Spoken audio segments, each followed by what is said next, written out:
Hello, this is Cecil Sunkir, and we have a replay of MouzMana and EGPuma. We're going to be watching it mostly from MouzMana's point of view, and we're going to try to find as many awesome pieces of knowledge as possible so that we can improve efficiently. I've already checked the replay out, so I already know that it's actually a super interesting replay. And I'm going to go ahead and talk a little bit about both the openings each player uses. Puma goes for a 1-Rax expand, and Mana does the same opening that I've been doing lately, which is, it has the same sort of idea as the 20 food expand, except you get a fast stock route before you lay down your Nexus. That way you can chase the SCV away and put your Nexus down in peace without it seeing. And that's exactly what you do. And then after your Nexus is laid down, you get an Assimilator, 2 Gateways, followed by 2 Sentries.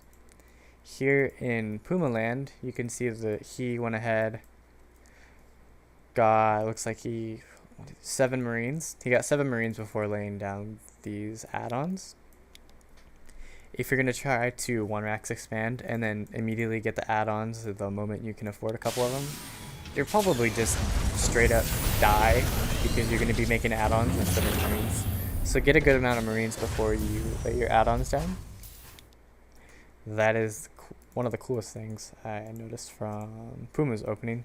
And he's actually going to go for Ghosts. That's why he's grabbing quick 3 refineries so that he can go for Ghost production.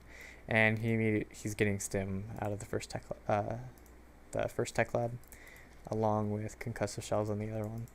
Here for Mana, we've got him putting down a robo facility. So he's going to end up with 3 gates and a robo. And that's just a really super safe setup. He's getting a pretty dang fast observer, going for very quick Colossus.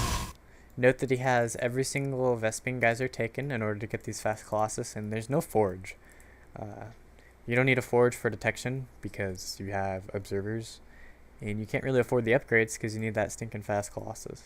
Puma's doing really quick ghost timing, long distance on one of the biggest maps out there, and he cut a pretty significant amount of SCVs to do so.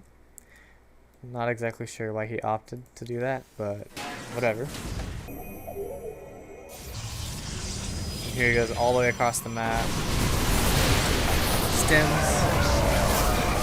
and ends up not being able to kill Mana. What did you expect?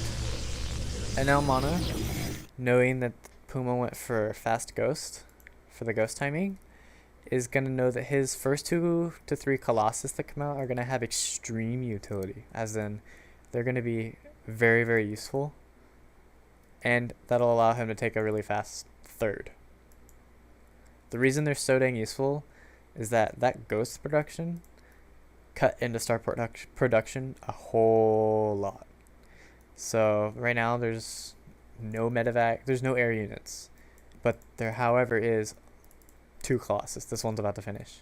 So you'll see in a moment, just moves across the map. Once this second Colossus finishes, starts ordering the 3rd one, and he's moving across the map, and he's gonna have Lance finish just as he gets here. And now Puma is in a terrible position because he has all these ghosts. He made Medivacs instead of Vikings. You usually will make 2 Medivacs as your first round of starport units, which is fine. Although he continues double Medivac production, which is absolutely terrible. He needs Vikings right now, or he's gonna die. He probably also needed another barracks instead of so many stinking ghosts, and more production, earlier production out of the starport. And Mana's taking complete advantage of the extreme utility that his first Colossus have due to the lack of Vikings out right now, and is just sieging the front base of Puma. And you can see Puma tries to poke out and pick things off, but Mana's a good player. He just keeps his army away and lets the Colossus rain down fire, and then pushes straight in once Puma's forces are really, really slow. And that's basically a good game. Mana recognized the weakness and the lack of Vikings. He recognized the extreme utility that his Colossus had, and ended up killing Puma for it. However, Puma did do a counter draw, which didn't do much because he's losing his base down here. And that's that for this replay. The opening that Mana did, I think, is currently my, well, it definitely is my favorite opening, but I think it's currently one of the best right now. You get a really fast Nexus, 22 to 24 food. You get a Stalker to kill the SCV, so that the Terran is blind at that point in the game. You get fast warp gate. Your warp gate finishes at about 6 minutes, a little bit after usually. You have a faster Robo in case of Banshee.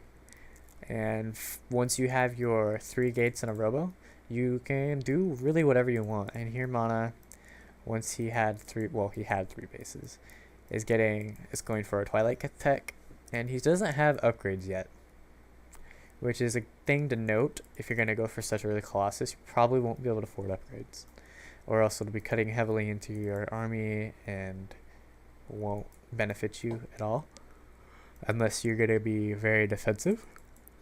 Oh, excuse me. If you're very defensive and you use choke creative advantage and you don't move out at all, you could go for upgrades, which will set you up for late game, but you can't be aggressive, and you'll pretty much let the Terran do whatever they want if they notice that.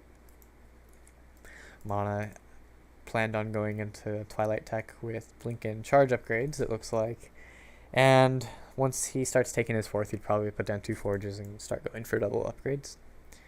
Puma, he had an armory. I'm not sure what he was doing. He was going with Ghost, Marine, Medivac, and drop ships. Maybe he was just expecting fast charge and Templar. I'm not quite sure, but it was obviously an inferior build to the extremely useful Colossus that Mana had.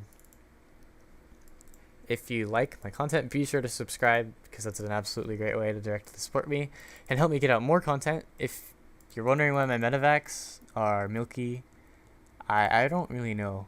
I don't really mind. It started happening, I think, last patch. You might have also noticed the ghosts were bright red. I'm going to go ahead and find a ghost real fast. I have absolutely no idea why my ghosts are so red, but it's actually pretty helpful in PvT to find the ghosts, make them really easy to see. No, I did not modify my NPQ or any of the any of the model files. They just happen to be red for, I don't know why. Okay, be sure to check out any other additional videos I put out in the near future.